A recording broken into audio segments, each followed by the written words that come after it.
What's up, guys? Hywel here with Reid, and we're here to bring you, boom, the IBJJF 2018 World Podium Picks. Let's do it. So, man, Worlds, I don't know about you, I'm super excited for this year's Worlds. Oh my God, I can't wait. It's my favorite time of the year. Every time, this time, end of May, you know it's the big one. It's the IBJJF World Championships. We're only days away now. I'm super excited, can't wait for it. Let's get to the picks, man.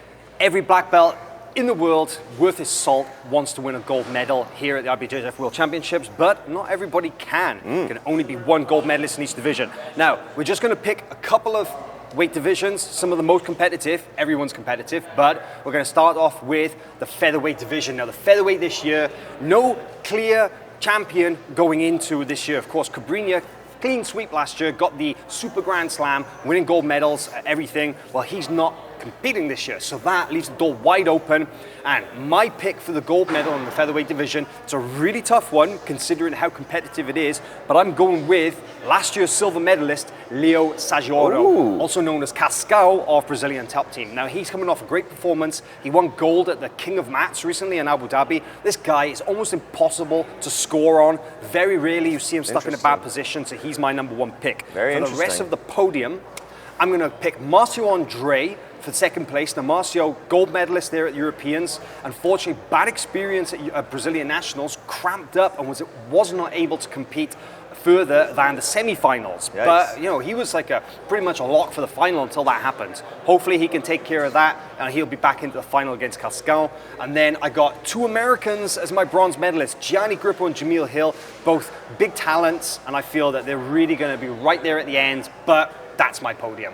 Yeah, man, featherweight is so exciting this year. Like you said, Cobrinha missing, so the division is literally wide open. There's 5, 6 guys, even more probably, that could stand atop the podium. But I'm gonna go out on a limb here, and I'm going to pick one of my favorite new black belts, Jamil Hill. I absolutely think this kid can do it. He's a young black belt, just got his black belt debut last year at the World Championships. Of course, we remember he had a great match with Cobrinha. Ended up somewhat controversial. Ended up losing the referee's decision. Got third at Worlds yet last year, his first World Championship as a black belt. Of course, he's a brown belt world champion. I think he's going to do it this year. He had a hiccup at Pans when he fought Gianni Grippo in the finals. Ultimately, I think it's going to be the best thing to have happened for him. I don't think he's going to make that mistake again, especially at the World Championships. Look out for Jamil Hill to be a world champion come Monday morning.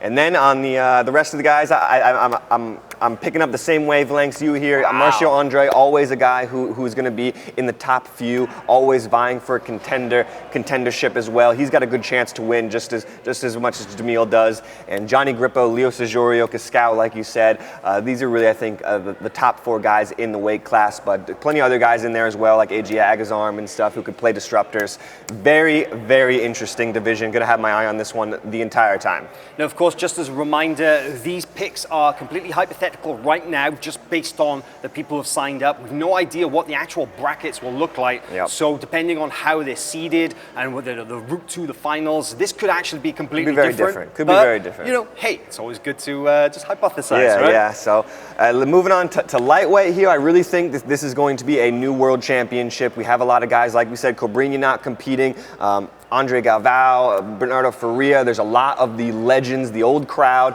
the multiple-time world champions that have not, or that aren't returning this time around. Of course, lightweight has a returning champion, though, in Lucas Lepre, one of the most dominant champions the lightweight division has ever seen. But I'm going to go out on a limb. I think it is the right time for this guy. I went to his gym. I'm talking about JT Torres. I think JT is going to do it this year, the American black belt.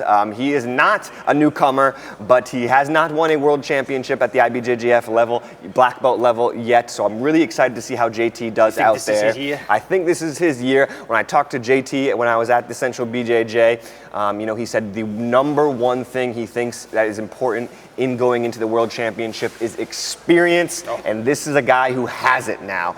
Going on 10 years as a black belt. This guy got his black belt when he in 2009, wow. Almost 10 years ago now. Like 19 years wow, old. incredible. You know, he's a much more mature athlete. Is now an ADCC world champion. He beat Lucas Lepre at ADCC. I think he's going to do it this time. I think he's going to beat Lucas Lepre in the finals. And a couple other names in here too. A lot of new blood in this lightweight division. I like Renato Canuto to do well, and I like Espen Mathisen to do well in this tournament as well. But there you have it. This is going to be a fun division as well. Strong podium. It's a deep one. A lot of talent to pick, but I'm definitely agreeing with you on this one. I think it's JT Torres' time. I really do, you know. He had that incredible ADCC performance last year. People thought that him moving back to East Coast, not being in the hub that is Atos HQ in San Diego, would harm his performance, and he just proved everybody wrong, rising to the top of the no-gi world there, an amazing performance, beating Lucas Lepri in the final to take gold there. I think that he's going to do it again. I don't think it's going to harm his performance one bit. But the rest of my podium is very different.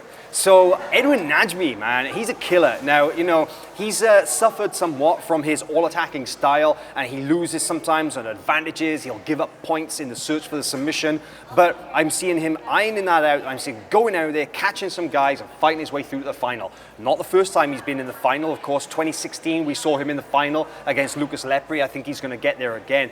And the rest of my podium a little bit different. Of course, it depends, but I'm seeing that Lucas is going to meet one of those guys in the semis, and they'll get past him. But then a real strong contender as well is Hugo Marquez. This is an up-and-coming first-year black belt from Soul Fighters. He's been really doing great as well. Strong performances there. And so, yeah, some fresh faces on both sides of our Absolutely, picks, right? Man. Lightweight is stacked. It's going to be a lot of fun. All right. On to middleweight. Middleweight. So I'm going to go first on this one. And middleweight, again, is just an incredible division.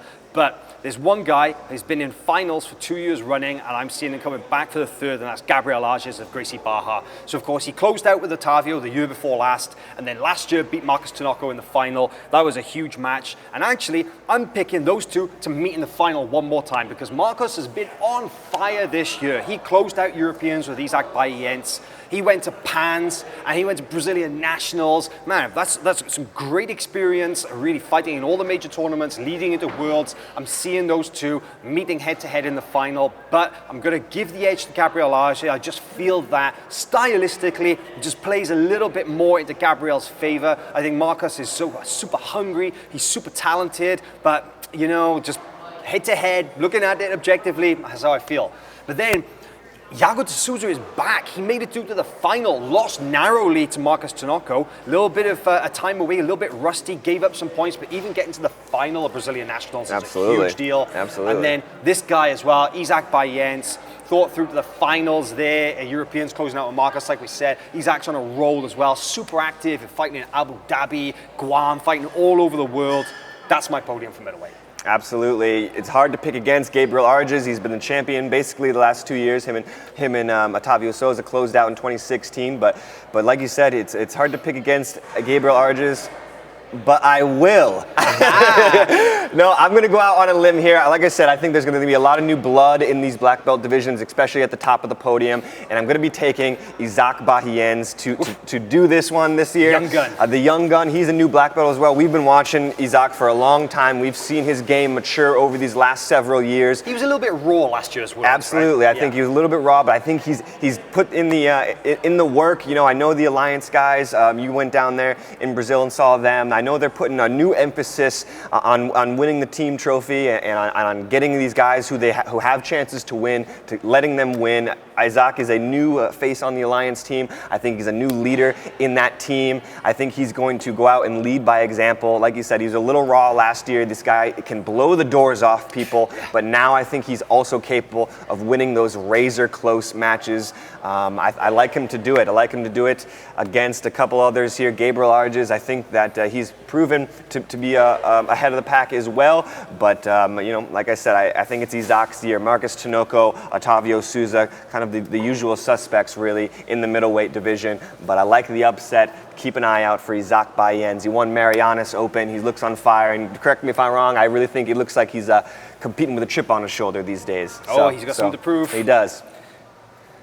Medium heavyweight, meio pesado, man. This division is classic division. It's always given some of the best matches. Yeah. Reid, I'm going to let you go first. Yeah. You pick. This is one of the most stacked division. Always medium heavy. It's always got 30, 40, 50 guys in that division. Let's take a look who's going to be my number one pick. There we Hudson go. Mateus, another brand new black First year belt. black belt. First Man, year black you're belt. liking the new wave. I'm telling you, man, come on Monday morning after Worlds, we're going to be sitting around the water cooler talking about how all these young guns came out and impressed everybody. And I like Hudson Mateus to be one of the guys leading the pack. I think he's one of the locks for me for this week. Hudson went down to Brazilian Nationals. He looked phenomenal down there, had a couple great submissions. He's like I said, a young guy. He had a misstep in the Europeans, lost to Charles Negromonte actually in the first round. We all know how tough Charles Negromonte is, but I definitely think he's going to be learning from that loss, and I think he's going to come out stronger than ever. If you missed the little video we just put up of him messing up some training partners, Yeah. he looks like he's training hard. I wouldn't want to be training with him for this. Let's see who else we got in here. Of course, Lucas Barbosa. I think he's a guy who's always right there. He's had a phenomenal year, maybe one of the best, could be one of the black belts of the year. Won double gold, or won the absolute division at European, looked great at Pans. He got gold at the Brazilian Nationals as well. So he got a gold at every major tournament this year. So Lucas Barbosa just on fire these days, but I think Hudson will be a little too much in the finals.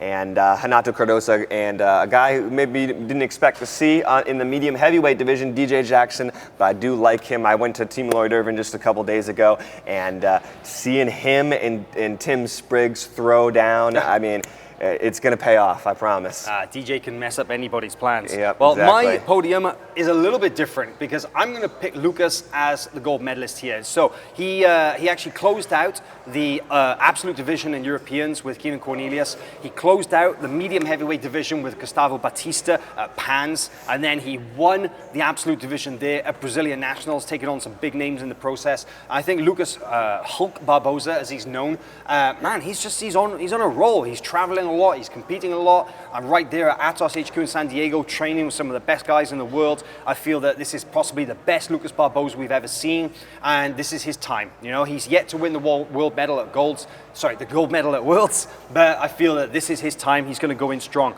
But my podium is not too dissimilar because I also think that Hudson Mateus, a little big misstep there, let's say, big misstep at Europeans, losing in the first round to Negromonte, came back. Great performance at Pans, narrowly losing to Gustavo Batista in the weight division, and then just absolutely slaying the competition at Brazilian Nationals, submitting Orlando Montero in the finals. Huge win. I think his very conservative, very patient, close guard game, but all attacking style. He loves those arm locks and stuff. Man, he's going to do it. But then Charles Negromonte, this guy, won King of Mats in Abu Dhabi. Very, very tough. Comes from the Roger Gracie School in London. Training with Roger is also amazing. He's very locked down, hard to score on. And Orlando Montero is one of those guys, completely opposite. He's an open game, very loose, very creative, and just dives on those submissions as well. So medium heavyweight, a nice mix there of both veterans and the up-and-coming talent as well. Yeah, absolutely. Like you said, medium heavy is an always exciting division. So moving on, heavyweight division. So the heavyweight division this year is absolutely fire. We got some really big names going in. And of course, the one big name that everybody is talking about, is this his time to do it? I think yes, it is. I think we're going to see Felipe Pena come in and take the gold medal. Now, I thought you were talking about somebody else. You were thinking. See, I had a little bait and switch. The thing is, Felipe Pena, for me, he's one of the pound-for-pound best gi jiu-jitsu guys in the world. We know he's amazing no gi as well, having beaten big names in the last year, such as Gordon Ryan, such as Marcus Buchecha, incredible achievements, but he's just as good, if not better, in the gi. This guy can do it all. He's had an incredible year. Don't remember the last time we saw him lose. Just absolutely phenomenal competitor. But one title that's missing from his resume, of course, he got there, but it was taken away a couple of years ago after an inerrant doping situation, is the world gold medal. That is a title that is missing from his resume. He's won everything else, and I feel that he's going to come back this year and he's going to just go for it because he wants that on his curriculum, right? The gold medal is the title that everybody wants. I think he's going to do it.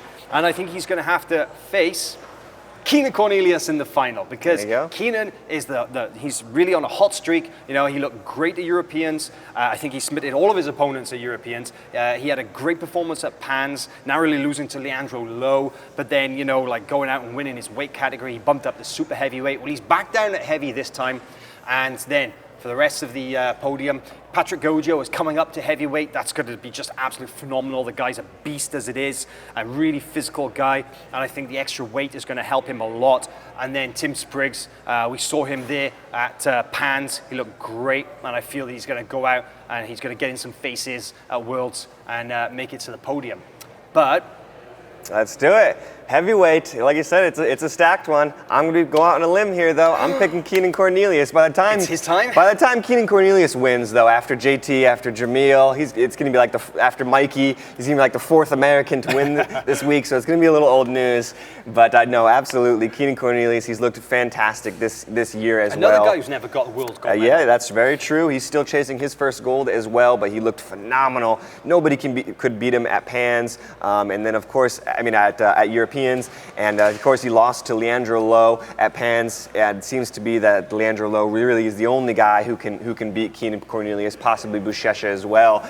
But at this point, I think it's Leandro Lo and Keenan Cornelius. I don't think anybody's going to be able to beat him. His game is just too tricky. It seems to be too new. It seems to confuse too many people. I think he's looked so dominant out there with his lapel strategy and things like that. He's really one step ahead of a lot of this crew, I think, and he's going to prove it come the World Championships. I do like Felipe Pena, though. I do love Felipe Pena. I love watching him at the Marianas Open, at the all these different tournaments and things. He's had a great year as well. So I like Felipe to meet Keenan in the finals. He won't make it easy, but ultimately Keenan will do it. I like Adam Wardzinski, and of course you can't sleep on Shanji Ribeiro. He'll always be there vying for a title, I think. So a very interesting little bracket here we have, huh? Yeah, a lot of different heavyweight names. for me is one of the deepest and one of the most exciting. I mean, I say that about all the divisions. Oh, it's one of the deepest, one of the most exciting. But it really is. Heavyweight this year, absolutely intriguing face-off right here. They've faced twice. They're one-on-one. They haven't fought since 2015. It's about time we see these guys go out there again and prove who is the best guy in the world. Let's do it. I can't wait for it.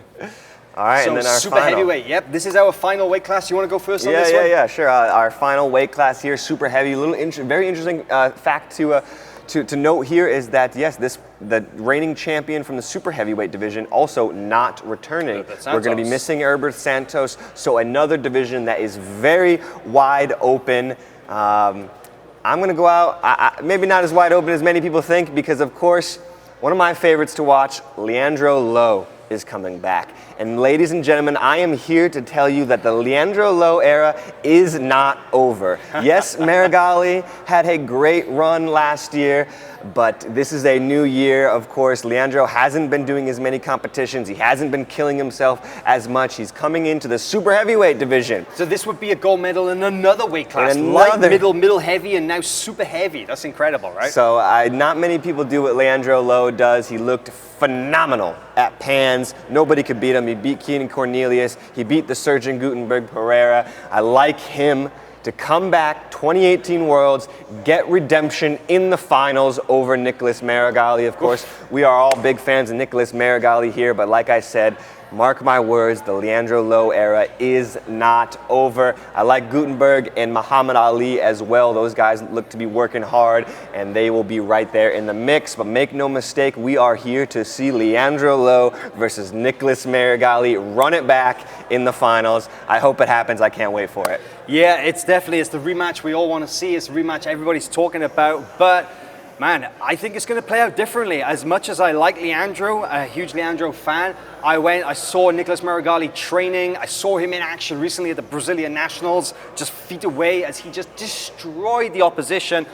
Nicholas Marigali for gold. In my opinion, he is the guy this year. I think he's unstoppable. If he comes in with the same fire and focus that he had at the last World Championships, man, I think just nobody is going to get in his way. And I think this is an even better Nicholas Marigali this year. 1 year after his amazing conquest as a first-year black belt to win the World Championship, he's going to come back and he's going to prove it was no fluke, and he's going to do it again. But we got to remember, though, they've fought 4 times. And Nicholas has only won once. Hey, it's the last one that counts. It's right? true, it's true, but they have fought 4 times. And then my podium, though, looks very different, because I'm going to go out on a limb here, and I'm going to say that this is the first time at the World Championships in a long time where we have not seen Leandro in a final, because I'm picking this as our final. You're dogging Leandro. Two brand new black belts, well, almost brand new. Gutenberg is his first year as a black belt, Nicholas Marigali in his second. Now, Gutenberg went up against Leandro Lo at Pans in the absolute final, narrowly lost on one sweep. I see him fixing those mistakes. I see him coming back.